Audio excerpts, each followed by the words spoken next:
ব্যাপারটা আসলে কি হয়েছিল? এই গ্রামেই আমার জন্ম।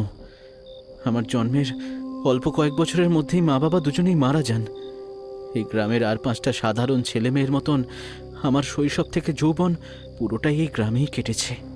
শত কষ্টেও কোনোদিন এই গ্রাম ছেড়ে চলে যাওয়ার কথা আমি ভাবিনি। তাহলে মা বাবাকে হারিয়ে একা হয়ে পড়েছিলাম বটে, কিন্তু ওই কথায় বলে না যে ঈশ্বর প্রত্যেকের জীবনে কাউকে না কাউকে পাঠায় জীবনের শূন্যস্থান পূরণ করতে। চাঁদনিও ছিল আমার জীবনে ঠিক তেমনই, আমার ছোট্টবেলার খেলার সাথী। চাঁদনি? ও এই গ্রামেরই পুরোহিতের মেয়ে ছিল। ওর জন্মের সময় ওর মা মারা গিয়েছিল। চাঁদনি আমাকে সবসময় বলতো, আমি মাকে পাইনি ঠিকই, কিন্তু প্রতি জন্মদিনে মা আমার কাছে আসে। জন্মদিনে আসে মানে? বলতো প্রতিবার জন্মদিনে ঠিক একটা সাদা কাক এসে গাছের ডালে বসে, কিছুক্ষণ থাকে, তারপর উড়ে যায়। ও বিশ্বাস করত ওই কাকটা নাকি ওর মা।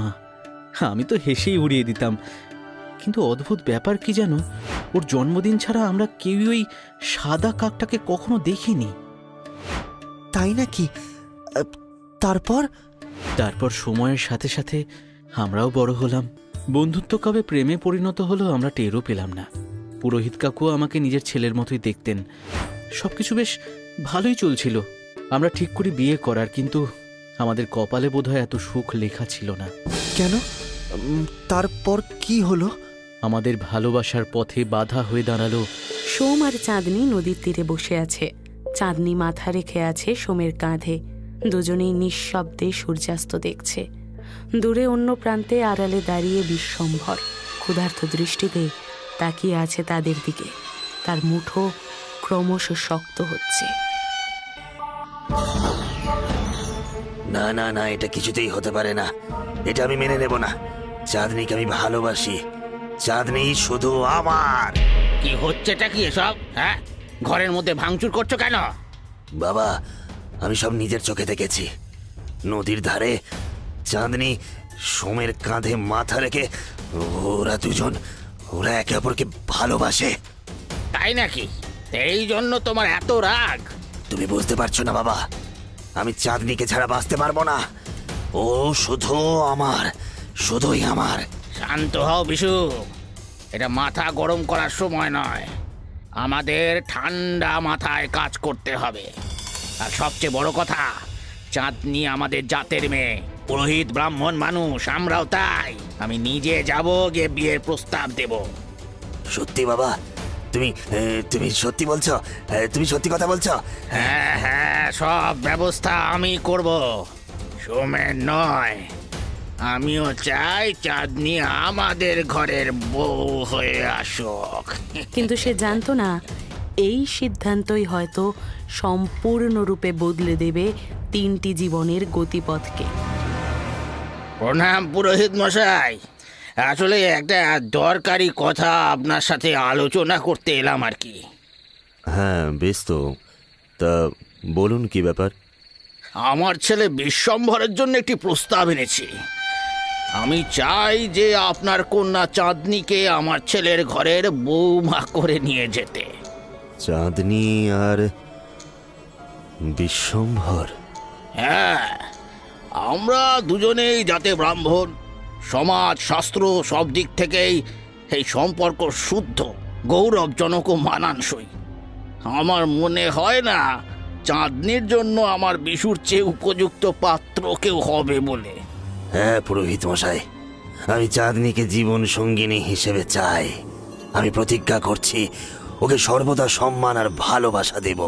পুরোহিতের চোখে এক মুহূর্তের জন্য কাঁপন ধরলেও মুখে প্রকাশ পেল সমাধানের প্রশান্তি। তিনি হয়তো ভাবলেন মোড়ল সমাজে প্রভাবশালী মানুষ, তার পরিবারে চাঁদনি গেলে মেয়ের ভবিষ্যৎ অন্তত স্থিতিশীল হবে। আমি তো কোনো আপত্তি দেখছি না। যদি চাঁদনিও রাজি থাকে তাহলে আমার কোনো আপত্তি নেই। বাহ বাহ বাহ, তাহলে আমি সামনের মাসে একটা ভালো দিন দেখে ওদের 4 হাত এক করে দিতে চাই।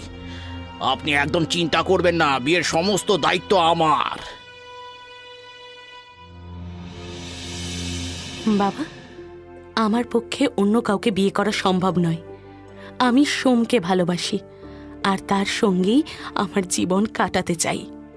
চাঁদনি, তুই বুঝতে পারছিস না নাকি বুঝতে চাইছিস না যে সোম ব্রাহ্মণ নয়? সমাজ এই বিয়ে মেনে নেবে না। তাছাড়া তাছাড়া সে তো অনাথ, তার কোনো পরিবার পরিজনও নেই। তুই কি ভেবে দেখেছিস এই সম্পর্কে কত বাধা আসতে পারে?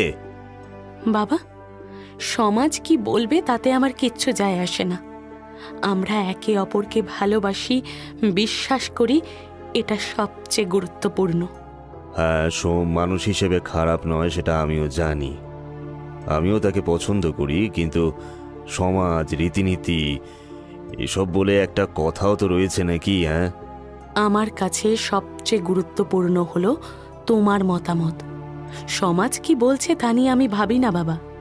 না না না, তা বললে তো হয় না মা। সমাজে থাকতে গেলে কিছু নিয়ম কানুন তো মেনে চলতেই হবে। বাবা, এই জীবনে সোমকে ছাড়া অন্য কাউকে আমার পক্ষে মেনে নেওয়া সম্ভব না। তুমি জোর করে আমার বিয়ে দিতে চাইলে হয়তো আমার শরীরটা সেখানে যাবে, আমার মন জুড়ে কিন্তু শুধুই সোম বিরাজ করছে। পুরোহিত বুঝলেন কঠোর সমাজের শিকল ভেঙেও তার মেয়ের মুখে আজ অদম্য ভালোবাসার ডাক, যে ভালোবাসা হয়তো ঈশ্বরের আশীর্বাদ ছাড়া সম্ভব নয়। ঠিক আছে, যদি তুই খুশি থাকিস সোমের সাথে, তবে আমিও রাজি। ভগবান জানেন আমি সব সময় শুধু তোর আনন্দটাই চাই। আমি জানি তুমি আমার পাশে আছো, আমার আর কোনো ভয় নেই। সেদিন রাতে পুরোহিতের মনের দ্বন্দ্ব যদিও রয়ে গেল, তবু সমাজের ভয়কে ছাপিয়ে গিয়ে জয়ী হলো মেয়ের ভালোবাসা।